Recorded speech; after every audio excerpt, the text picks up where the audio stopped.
Hello guys, I'm Lila. My mother-in-law, April, wasn't a problem in my life until she literally moved into my home. My husband, Elliot, and I had a fairly great life. I was a bit sad when he had to shift to another country for work. He said that he didn't want to leave me alone, but the offer there was extremely good. I told him to take the job and he promised to come back as soon as possible. I stayed back in our country because my mother was sick and I didn't want to be too far away from her. Things were going according to our plans, but then an accidental pregnancy landed on our plates. Elliot and I were expecting a baby boy. We were surprised by the news because we weren't even trying for a kid, but it happened, and we were happy to welcome our first child. The only problem was that I lived alone and Elliot could only come back to our country once every 2 months. Flights are expensive and we needed to save money for medical bills. My doctor had told me to rest as much as I could because there were some complications in my pregnancy. Elliot was really worried about me and didn't know what to do. I won't lie, but even I was a little worried about being all alone.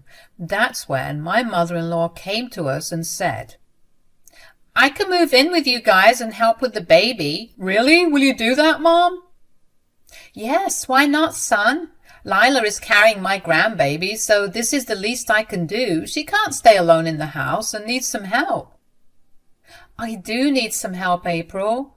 I'm tired all the time and have been told to take it easy, but it's just difficult to manage everything on my own and find time to rest."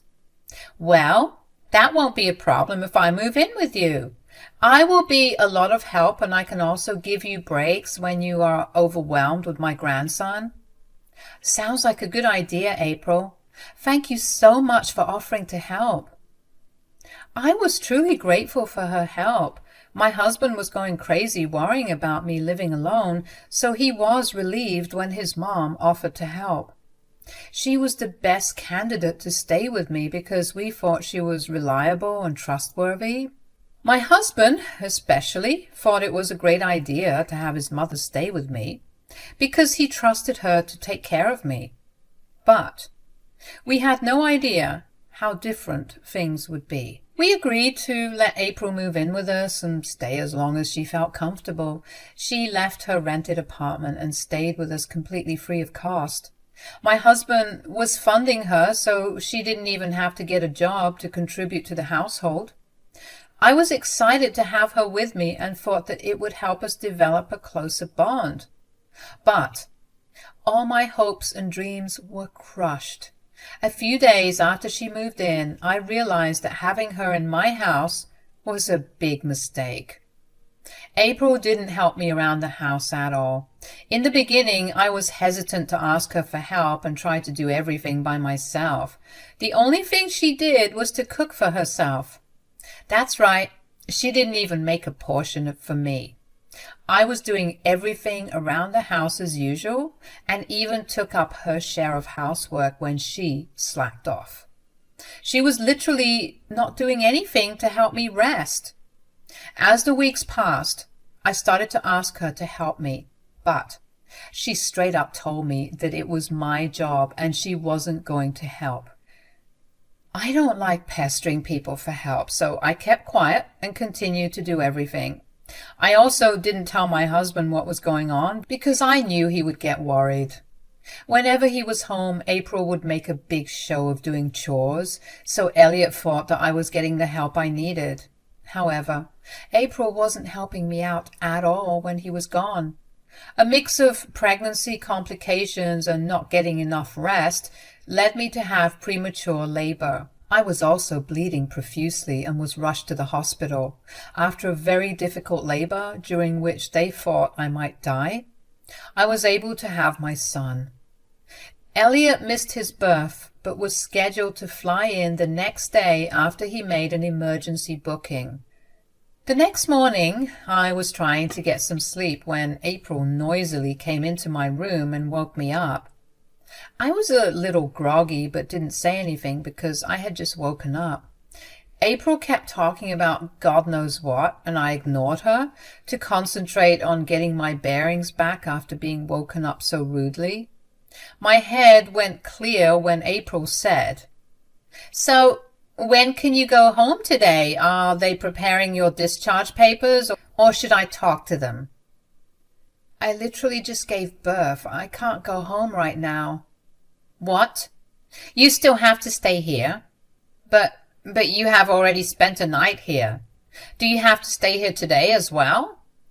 "Yes, April, I have to stay here today as well." "That is not going to work. You need to tell the doctor to let you go home today." I was super confused about what April was saying. She was telling me that I needed to go home that day and even insisted that I ask the doctor to make me leave early. I had literally given birth the previous day and almost died from childbirth.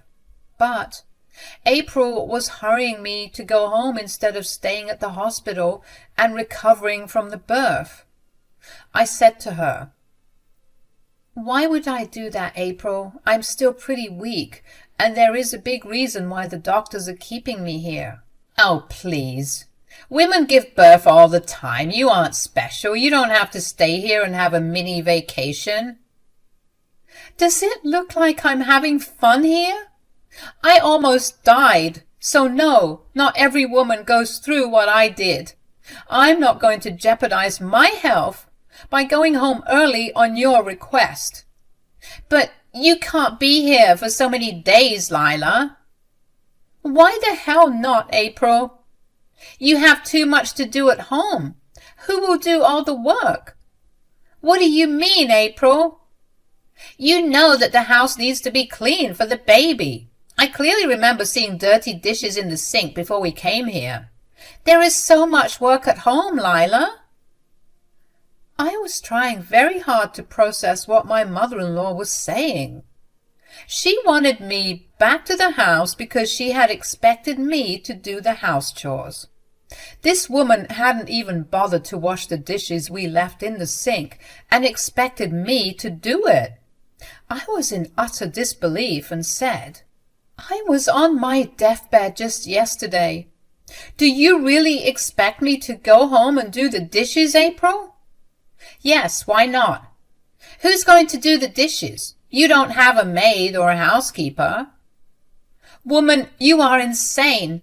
I can't be doing anything and need complete bed rest for at least a month." "What? A month? You are seriously milking this, Lila. You don't need so much time to recover. You need to stop being such an attention-seeking woman. You are fine. Doing the dishes won't kill you." I was extremely irritated because April was being obnoxious and insensitive again. I was already pretty tired of dealing with her. She was being a big nuisance and wasn't of any help even before I gave birth. I was high on hormones and my patience was running thin. I snapped at her and said, "Maybe it will kill me, April. I got into this situation in the first place because you refused to help me with any of my house chores. You could have easily cleaned up the house while I was here." "Why would I clean your house, Lila? It's your job, not mine." "You moved in with me with the sole purpose of helping me out. Now you're saying that it's not your job." "I never said I moved in to help you out. Why would I help you? You are a grown woman, and pregnancy isn't a reason to slack off on your duties." "If that's what you thought, why did you move in with me?" "Oh, I just wanted to be around my grandbaby. I'm actually here for him, not you. I have no problems taking care of him, but I won't be doing your work for you." "What's the point of moving in with us then? You can just leave and go back to where you were." "Why would I do that? My grandson needs me, and eventually my son will need me too when he comes home. Who will take care of them when you are so hell-bent on being a lazy woman? If you have any shame, you will tell the doctor to discharge you early so that you can get back from work." I was pretty irritated by April's stupid demands. What she was asking of me was completely ridiculous. She had no regard for the fact that I could have died with the amount of blood I had lost. I could barely move even after one day, and she was still telling me that I needed to go home and start on house chores. I told her that I wouldn't be doing any of that, but April wouldn't let it go. April never stopped talking about me going home. She kept irritating me and escalating her behavior when she saw that I wasn't relenting.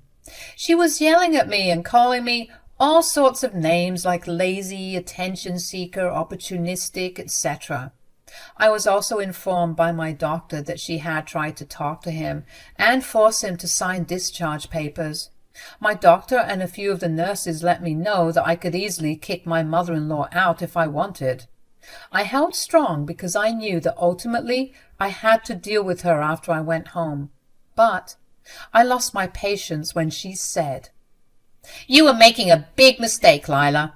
Your house is a mess, and it is no place to keep a baby. In that case, you need to go back home and start working on it.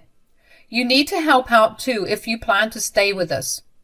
You are being very rude and neglecting your duties, Lila. If you continue to do this, I might just have to teach you a lesson." "What is that supposed to mean, April?"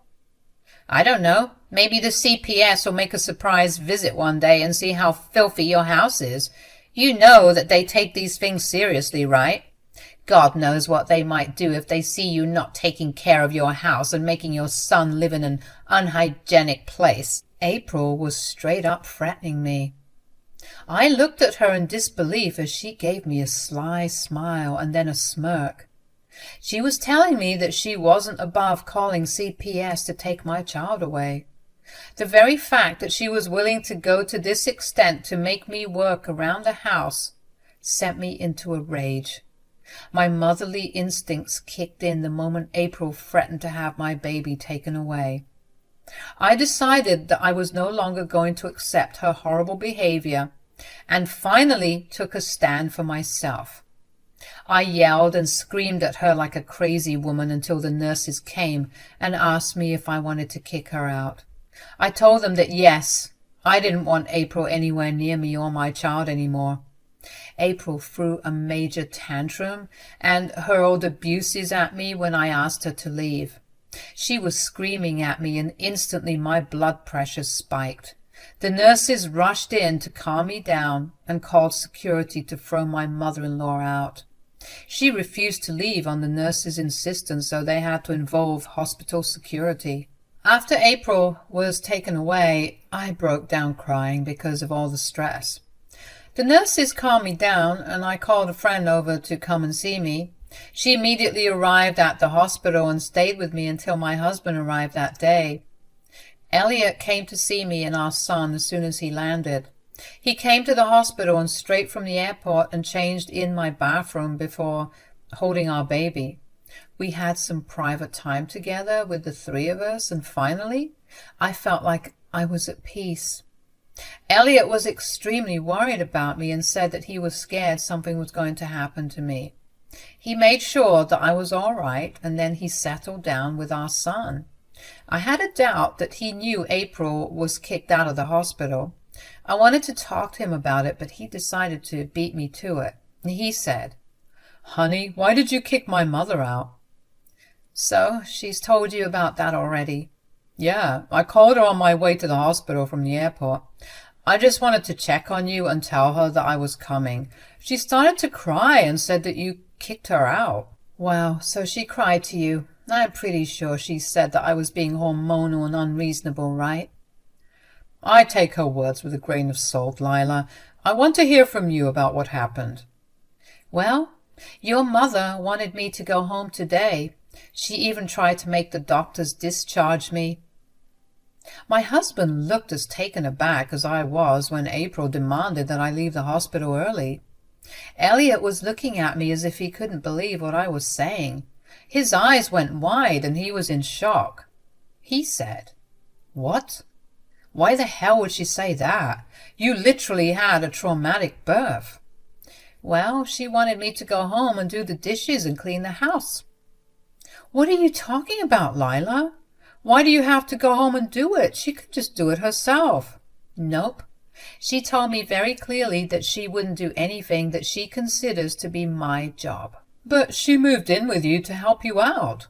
Why is she suddenly refusing to help after you've given birth? Actually, she was never helping me, Elliot. I was doing all the chores in the house. I then proceeded to tell my husband everything that I had been keeping a secret. I didn't hold back and told him that April was never helping me. She only made a show of being a big help whenever Elliot was around. When he was gone, she would change her behavior and not do anything around the house. My husband was even more shocked when he got the full story from me. I was tired of allowing April to walk all over me and finally told my husband everything. Elliot was in complete shock but didn't say much while I talked. He was patient with me and even comforted me as I started to cry, remembering what happened in the morning and how April had threatened to call CPS and get our child taken away. We knew that CPS wouldn't find anything amiss, but the fact that she was making threats wasn't sitting right with me or my husband. Elliot was starting to get super angry after he heard this part. He got even angrier when the doctor and nurses came in and told him that April's behavior had caused me to have a spike in blood pressure. They advised my husband to make sure I wasn't too stressed, otherwise I would get seriously sick. My husband listened to the doctors and said that he would do everything possible to make sure I get to stay stress-free. When we were alone again, he said, "I'm sorry for what my mother did, Lila. I should have known better than to allow her into our house." "It's okay, Elliot. You didn't know she would turn out to be like this." "God, I hate the fact that you got sick because of her. If you had told me everything sooner, I would have done something. But don't worry, Lila. I'll take care of this." "What are you planning to do, Elliot?" "You don't have to worry about her anymore, Lila. Let me deal with her. You please take some rest and make sure you get better." My husband kissed the top of my head and stayed with me until I fell asleep. After I was asleep, he went back to the house to freshen up and came back to the hospital to spend time with me and our son. He did inform me that he had hired a housekeeper to clean up the house and make sure everything was pristine so that our baby and I would come home to a clean, sparkling house. I didn't ask about April and was content having her out of the hospital. On the day I was supposed to be discharged, I started to feel anxious again. I was dreading going back home and facing April.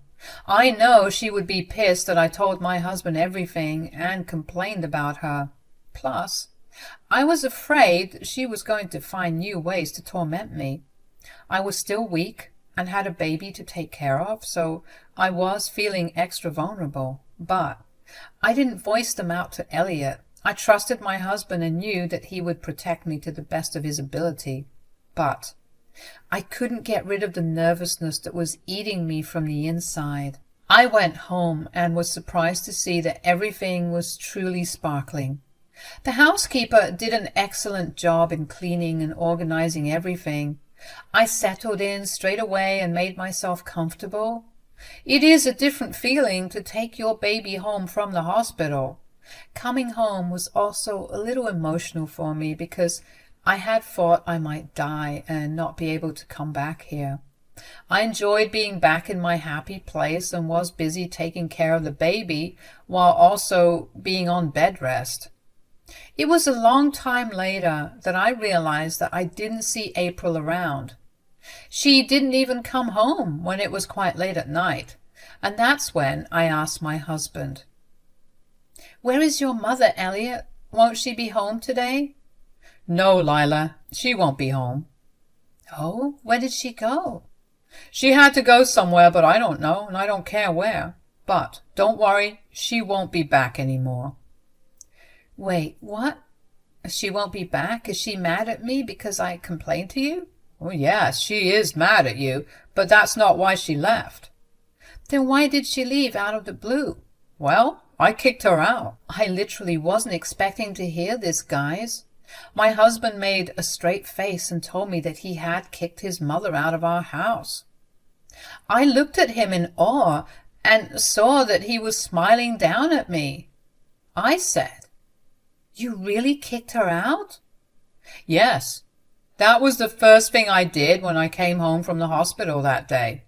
I wasn't going to continue to let her stay in my house for free when she has been nothing but cruel towards you." "I believe she didn't take this very well." "We had a big fight, and she cried and begged me not to throw her out.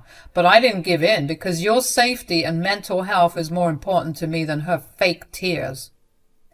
"Thank you for doing this, Elliot. I was really dreading coming home and facing April after everything she did. I didn't tell you because I figured you would keep her in check, but you did much more than that." "It's my duty to protect you, Lila. Of course I was going to do it." "But won't this spoil your relationship with your mother?" "I don't actually care anymore, Lila. As I said, you mean more to me than her. Besides, I have already told her that we won't be in contact with her from now on. You don't have to face her or talk to her in the near future, Lila." I was glad to hear that Elliot had also decided to cut her off. I had been thinking about going no contact with her, but I was going to let Elliot stay in touch. But my husband had beat me to the plan, too. He has told his mother that he won't be keeping in contact with her anymore. Sure, my son was going to miss out on one grandma, but he is better off without her. April did reach out to me after I came home from the hospital. Since Elliot had kicked her out, she had nowhere to go, and was surfing couches at her relatives'. No one was happy to host her and were exceptionally angry at her for being so cruel to me. I am actually pretty well loved by almost all family members on Elliot's side, so when they found out about what April did, they were furious with her. April was blaming me for ruining her relationship with her son, keeping her grandson away from her, getting her kicked out, and spoiling her reputation in her family. However, I simply said that this was all her own doing and I wasn't responsible for her horrible actions. She sent me a bunch of nasty texts, which I forwarded to my husband. Elliot took care of the problem with April. He was so mad at her, and he said that he didn't want to contact her ever again. April was getting desperate to get back in contact with her son, so she changed tactics and begged me for forgiveness.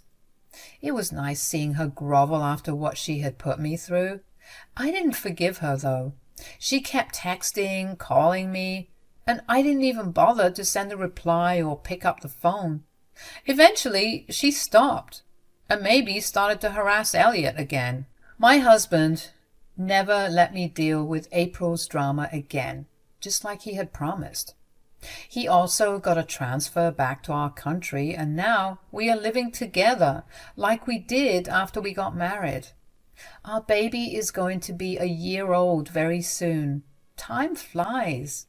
And it was a magical experience watching my little one grow up right before my eyes. Sometimes I feel sad that I couldn't enjoy my pregnancy, but I am grateful for what I have right now, and I am happy that April is no longer in our lives.